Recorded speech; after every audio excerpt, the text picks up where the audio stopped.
Hey guys, I'm making this video as a special favor to James and Kathy and their amazing team. I have a feeling this video will get used again, but shout out to you guys. My name is Amber. Nice to have my first video experience with you guys. I wanted to give you 5 big lessons, points, tips, whatever you want to call them, about sharing Beachbody before you've had any results. Something you may not know about me, since we haven't really got to talk yet, is that I have lost 110 pounds. However, when I signed up to be a coach, I hadn't lost any weight. I actually signed up to be a coach the second day I ever worked out and before I'd ever had Shakeology or any of the pre-workout or anything. I knew I was going to go ahead and try all the stuff, so I figured why not get a discount? And I decided to put my journey out there very publicly, and it turned into a business. I tell people all the time I accidentally started Beachbody coaching. It just happened because of the way that I approached it. So I picked 5 that I think would really help give you guys some focus, okay? So the first thing I want you guys to think about is you already have a story. Your story, your Beachbody story, your coaching story, your results, whatever you want to call it, it started the day you decided to even contact someone about getting fit or someone contacted you. Think about this. We can just use me. I was almost 300 pounds, totally depressed. By all, if you were on the outside of that, you would have been like, she looks the same as she did yesterday. She doesn't have a story. She hasn't done anything. But I made a decision, right? I made a decision to go to the gym that one day.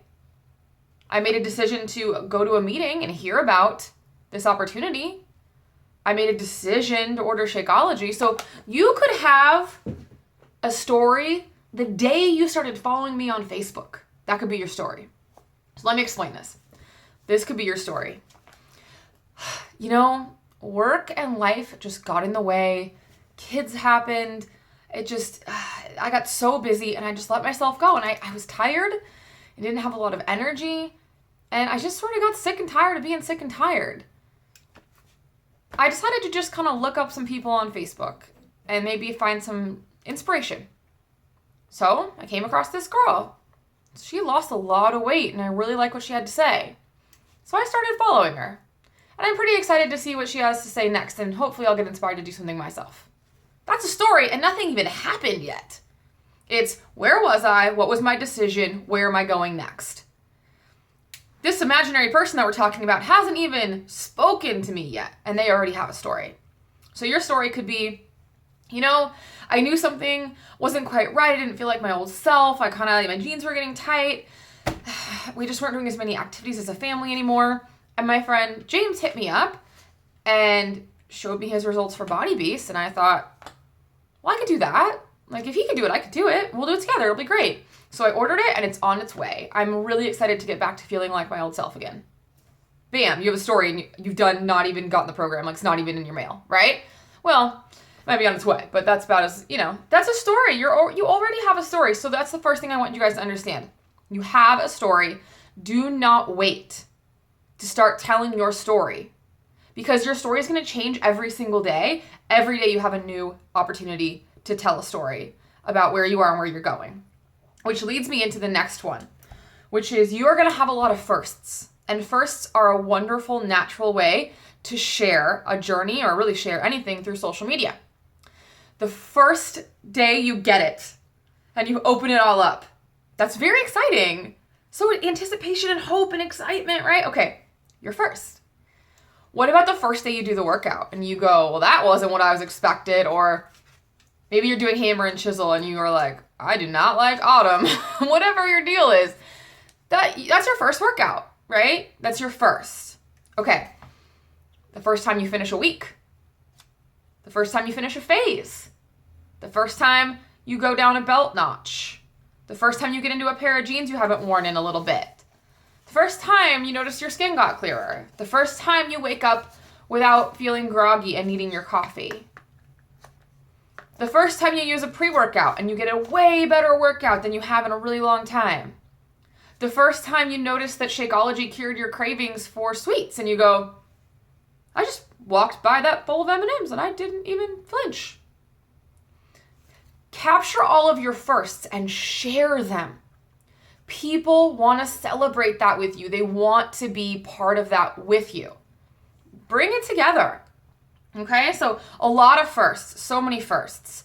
The first time someone reaches out to you for help because they saw what you were doing, that could happen in your first week of sharing, and you can celebrate that. You can tell people that story. You could be at a barbecue and saying, it was so cool, I just started sharing this because I was really excited, and this person I haven't talked to since high school messaged me on Facebook. It was crazy, right? That could be a story. So understand that these firsts really, really do add up and they make great stories, and stories really attract people, okay? I was going to go to next, let's see. Yeah, we have that one. Non-scale victories. I think it kind of goes in with the firsts, but it might not always be a first. If you haven't finished 90 days of Body Beast, you're not going to be like, hey, look at what happened in 90 days to my abs. It doesn't work. That's math, right? But there are going to be moments where something happens in the 90 days.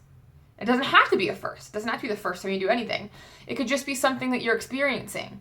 If you go out of your way to share your non-scale or non-measurement victories, people will relate with that because, you guys, we know that in health and fitness, people don't want a certain circumference of their bicep.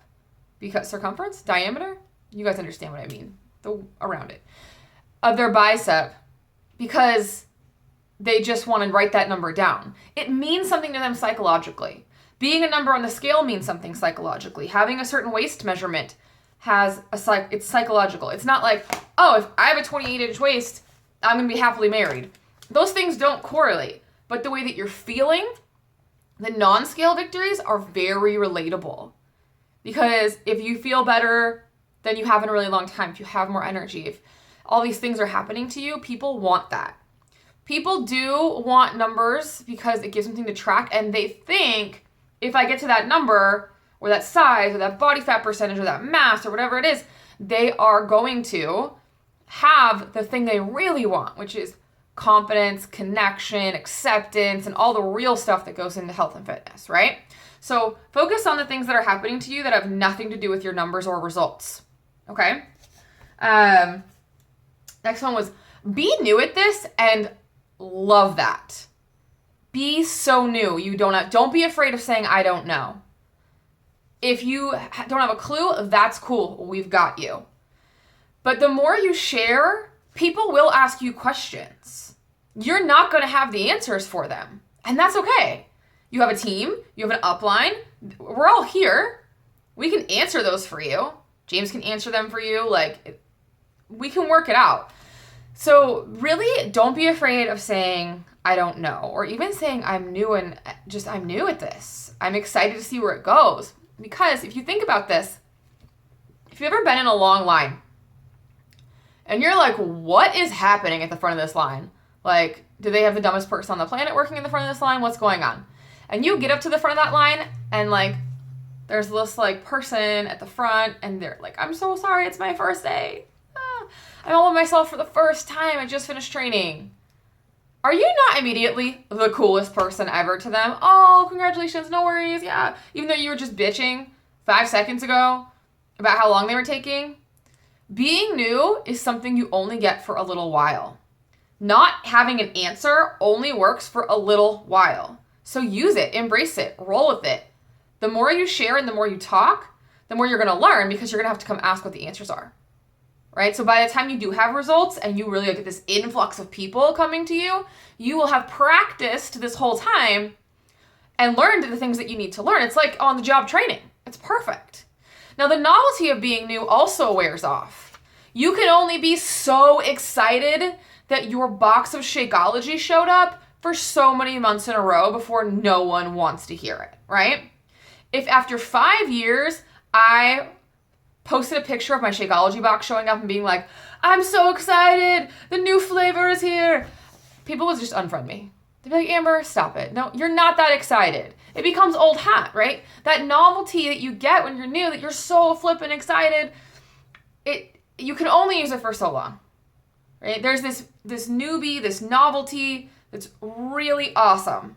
And I really recommend that you guys just like suck it all up while you can. Okay?